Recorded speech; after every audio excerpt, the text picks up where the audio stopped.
आज झारखंड में जो एक राजनीतिक उथल पुथल का जो दौर चल रहा है और जिस तरह से भारतीय जनता पार्टी एक चुनी हुई सरकार को यह स्थिर और गिराने की जो खरीद फरोख्त के जरिए जो साजिश कर रही है, ये लोकतंत्र के लिए बहुत ही खतरनाक बात है। आज झारखंड में जिस तरह से पूरे विपक्ष को भारतीय जनता पार्टी पूरे देश में जो एक किस्म के ये कि टारगेट कर रही है, इसके पहले एक चुनी हुई सरकार को महाराष्ट्र में खरीद फरोख्त करके हटाने का काम की, मध्य प्रदेश, कर्नाटक, गोवा, और अब एक झारखंड में वो प्रयोग करना चाह रही है जो झारखंडी जनता के साथ विश्वासघात है। और आप देख रहे हैं कि चुनाव आयोग ने राज्यपाल को जब डिसीजन का पत्र भेज दिया तो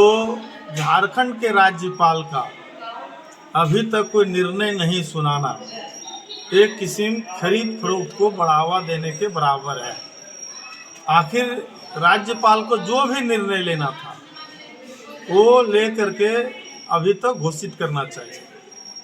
और इसीलिए अभी देख रहे हैं कि सरकार को जिस तरह से झारखंड की जनता के लिए काम करना चाहिए, हेमंत सरकार अपनी सरकार को बचाने के लिए जो है लगी हुई है और झारखंड की जनता का काम नहीं हो पा रहा है। तो ये इस राज्य के लिए दुर्भाग्यपूर्ण बात है। जहाँ तक बात है कि दल बदल के मामले में बाबूलाल मरांडी जी का जो उन्होंने झारखंड की जनादेश का साथ जो अपमान किए हैं, वो झारखंड विकास मोर्चा प्रजातांत्रिक दल से चुनाव जीते थे और वो जो है भारतीय जनता पार्टी में विलय करके और दल बदल करके उन्होंने 10वीं अनुसूची का खुलेआम उल्लंघन किया है। और जब से बाबूलाल मरांडी धनवार विधानसभा में चुनाव जीते हैं,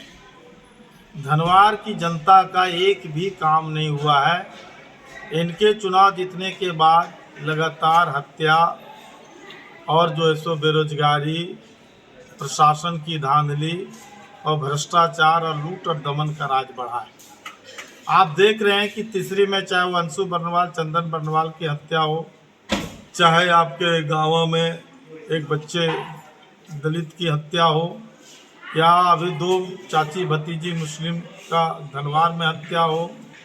या किसी प्रकार का बलात्कार का मामला हो, चाहे दलितों पर हमला का मामला हो, आदिवासियों पर हमला का मामला हो, और स्वयं उनके कोदय बांक में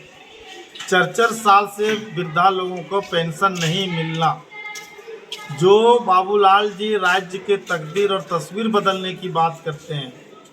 जब स्वयं अपने कोदय बांक के बुजुर्गों का तस्वीर नहीं बदल पाए, लोगों का जो है सो एक वृद्धा पेंशन नहीं दिला पाए, तो इससे बड़ा इस राज्य का और धनवार विधानसभा का दुर्भाग्य क्या हो सकता है। इसीलिए अब बाबूलाल जी को नैतिकता के आधार पर सम्मानजनक तरीके से इस्तीफा देना चाहिए और लोकतंत्र में यदि विश्वास है तो फिर से चुनाव लड़ करके जो है उनको विधानसभा की जनता के सामना करना चाहिए। यदि वो जनता के बीच में काम किए होंगे, वो जनता के साथ गद्दारी नहीं किए होंगे, तब जनता उसको निर्णय सुनाएगी। और इसीलिए बाबूलाल जी के अंदर यदि हिम्मत है तो धनवार विधानसभा से इस्तीफा दें और चुनाव लड़ें। जनता इंतजार कर रही है। और आज आप देख रहे हैं कि पूरे गाँव तीसरी में बेरोजगारी का ये आलम है कि आज जो ढिबरा पर जो लोग आश्रित थे, आज गरीब लोगों के पास रुपया नहीं है, कोई रोजगार नहीं है और पूरा भूखमरी के कगार पर लोग खड़े हैं। और इसीलिए ढिबरा के नाम पर वो चुनाव जीते थे, लेकिन आज सांसद महोदया जो कोडरमा की मंत्री भी हैं और विधायक बाबूलाल जी एक शब्द नहीं बोलते हैं कि इस तरह से रोजगार क्यों बंद है, इसको कैसे चालू किया जाए। जबकि केंद्र में उनकी मोदी की सरकार है,